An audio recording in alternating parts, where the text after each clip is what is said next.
Hi, my name is Jason Geffner. I'm a senior security researcher and chief taco scientist with CrowdStrike, where my job is to reverse engineer malware and exploits developed by nation-state adversaries and organized crime groups.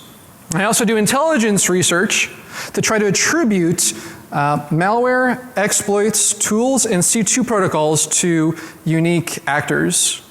Before I was at CrowdStrike, I was a principal security consultant with NGS Secure, and prior to that, I was a reverse engineer on Microsoft's anti-malware team, where I was the owner of the malicious software removal tool. And today I'm here to talk with you about a new technology that we developed named Tortilla. And if the video gentleman could come back, it seems like the right part of the screen is cut off, and that might make some slides hard to read with architectural diagrams.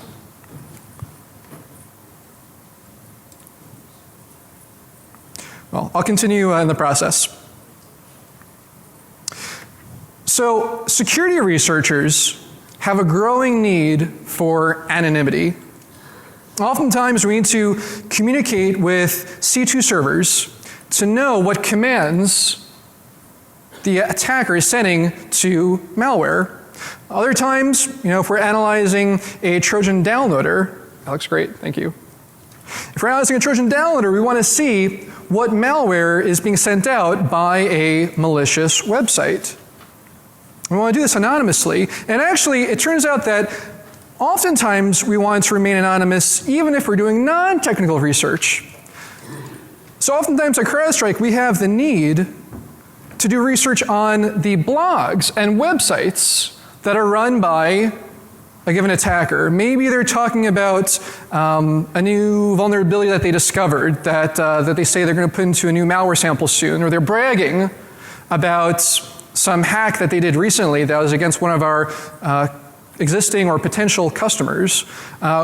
We want to be able to connect to these malicious websites or these adversaries' websites for two reasons. We want to do this anonymously though. We don't want our personal information, our personal IP address getting leaked out because we don't want the bad guys to know that we're the ones behind the research. And secondly, we also don't want the bad guys to see that someone's connected to them from, say, a crowdstrike.com IP address to tip off the bad guys that they're being watched anyway. Now, for many years, security researchers and others have been using a technology called TOR to provide for online anonymity. The TOR project consists of TOR software and a global TOR network, which together allow users to anonymously route their traffic through the internet.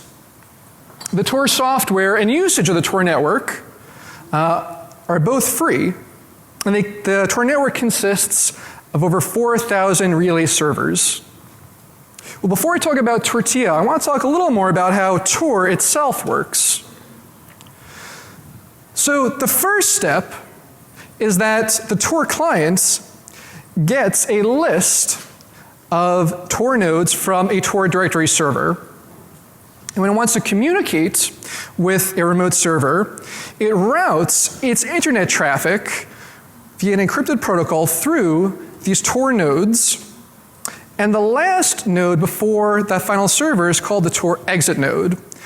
Now, all the traffic up until the communication between the TOR exit node and the final server is all encrypted.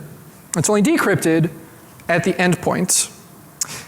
And secondly, the server only sees the IP address of that final TOR exit node. It does not see the IP address of the client itself, thereby providing for anonymity. Now, if later on the client wants to connect to a different server, then the client chooses a different route through the TOR nodes to reach that other server. Now, when most people nowadays use TOR, they do it through something called the TOR browser bundle. Now, the TOR browser bundle consists of both TOR and a modified version of Firefox.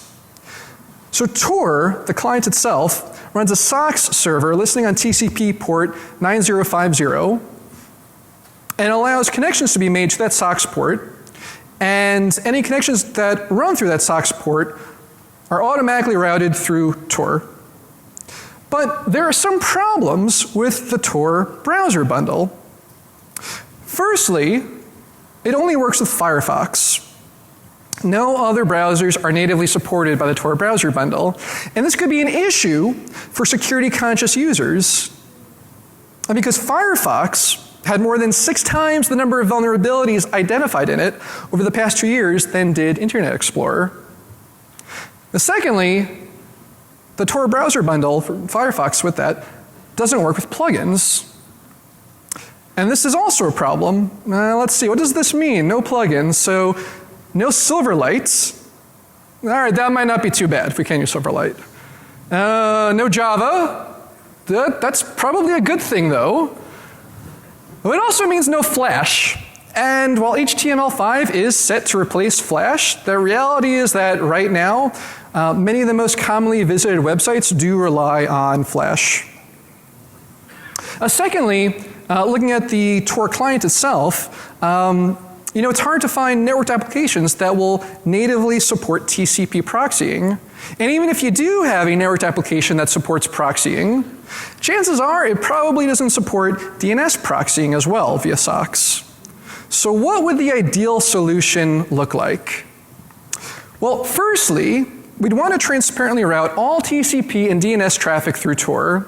We don't want to require any networked application to have native support for TOR. Next, we don't want to allow any traffic onto the internet unless it goes through TOR. In other words, no packet should ever touch a network card unless it's going through TOR. Everything else should be dropped. Thirdly, like it or not, Windows has a 90% market share on desktop computers right now, which means that most users out there aren't familiar with operating systems other than Windows, at least not for desktops. So we don't want to require a user to use an operating system that they're not already familiar with, and chances are they're already familiar with Windows. We also don't want to allow malware to circumvent the TOR tunnel and communicate directly with the internet. And if you look at the TOR browser bundle, if you're using Firefox and go to a malicious website and Firefox gets exploited, well, that exploit could install malware, and the malware could then circumvent your TOR tunnel, thereby divulging your IP address and defeating the whole purpose of using TOR to begin with. And lastly, we want this to be free, right? We don't want to require the user to pay for extra hardware or pay for extra RAM to support multiple virtual machines. And right now, solutions do exist that set up a virtual machine as a dedicated TOR gateway, but running that virtual machine, again, costs RAM, and RAM is not free. So we want to make this as simple as possible and as cost-effective as possible.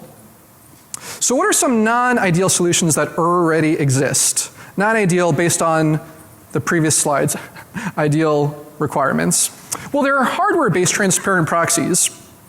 Solutions like OnionPy and Portal work really well, but they require additional hardware, and as you all know, hardware isn't free. Secondly, even if you did want to use one of these solutions, it's still possible for suitably privileged malware to hop to a different Wi-Fi network, thereby circumventing the TOR tunnel and divulging the researcher's IP address. And there are also software-based transparent proxies, but the downside, they can't be used with Windows, at least not just using Windows, because transparent proxying with TOR, it is an option, but it works through devpf, which is not something that can be used with Windows. So we could use a non-Windows operating system on a host, or we could use an additional VM such as Unix, but those would again require the user to use an operating system with which they may not already be familiar. There are operating systems dedicated specifically to anonymizing one's actions, such as Tails, but again, it's not Windows-based. And then there are Windows-based solutions like TORCAP that works through hooking WinSock, but again, the problem is malware, if it's running at a high enough privilege level, it could circumvent those WinSock hooks and again, route traffic not through TOR and divulge the user's IP address. Which begs the question, how can we securely wrap TOR around traffic? The answer is tortilla. Now, before I explain how the architecture of tortilla works, I want to read a short disclaimer. Tortilla is produced independently from the TOR anonymity software and carries no guarantee from the TOR project about quality, suitability, or anything else. Okay, that said, let's see how it works. Tortilla consists of two components, the tortilla client, which runs in user mode on the host Windows system, and the tortilla adapter, which runs in kernel mode. Networked applications are run in a virtual machine so that malicious code can circumvent the TOR tunnel to the internet and can't discover identifying information on the host system. And because of the design of tortilla, we can use any virtual machine platform we want, whether it be VMware, Hyper-V, VirtualBox, Virtual PC, etc. And we can use any operating system in the guest virtual machine we want. Chances are a user using tortilla would be using Windows in their guest as well, but they could use Linux instead or what have you. When you install tortilla, it creates a virtual network adapter and disables all network component bindings except for that of the virtual TOR network bridge. Now this guarantees that other networked applications on the host system won't be able to interfere with the data being read from or written to, or sent from or sent to, the networked applications on the virtual machine. After the user runs tortilla the first time, they configure their VM platform to bridge the the VM's virtual network card to the tortilla adapter. And the tortilla client consists of several components itself. So the client receives all layer 2 network traffic from the VM's virtual network card and contains a DHCP server and an ARP responder, very basic ones. And these are just so that the virtual machine can get an IP address. It also comes with a DNS server. The tortilla DNS server watches for DNS requests from the virtual machine, repackages them as requests over TOR, and asks the TOR exit node to do the DNS resolution for the client. And the tortilla client receives the response from TOR and repackages it as a DNS response, sends it back to the virtual machine, totally transparently to the networked application in the virtual machine. And the tortilla client also makes use of the open source lightweight IP stack for proxying TCP sessions between the virtual machine and TOR. And you'll notice that through the entire architecture here, no packets from the virtual machine ever touch the host's actual network driver. Only thing touching the network driver is TOR itself. So tortilla is not only open source, it also supports both 32-bit and 64-bit host systems, everything from Windows XP and on. And installation and usage could not be easier. Tortilla ships as a single executable, tortilla.exe, and when it's run, it extracts an ini file if it didn't already exist on disk, extracts a 32-bit or 64-bit driver as necessary, and extracts and executes a driver installer. And this installer installs or updates the tortilla device and driver, and disables all the other network bindings that are not used by the given virtual machine platform. Once everything's set up, the tortilla client establishes a secure communication channel to the tortilla driver, and the tortilla client begins listening for packets from the virtual machine. As I mentioned earlier, it acts on DHCP, ARP, DNS, and TCP packets. Everything else is completely ignored and dropped. And you have the option of saving all network traffic to and from the virtual machine in a PCAP file on the host system. And it's hard to mess it up too. There are a lot of fail-safe things here. The user can run TOR before or after starting tortilla. Same with the virtual machine, before or after tortilla. And they can configure the virtual machine platform's network bridge before or after starting tortilla. And uninstallation is a breeze as well. All that you have to do is delete tortilla.exe, delete the ini file, and uninstall the tortilla adapter from the Windows Device Manager. Okay, let's see it in action. So, first thing I want to do though is make sure I have my network connection here. And it appears that I do. Great.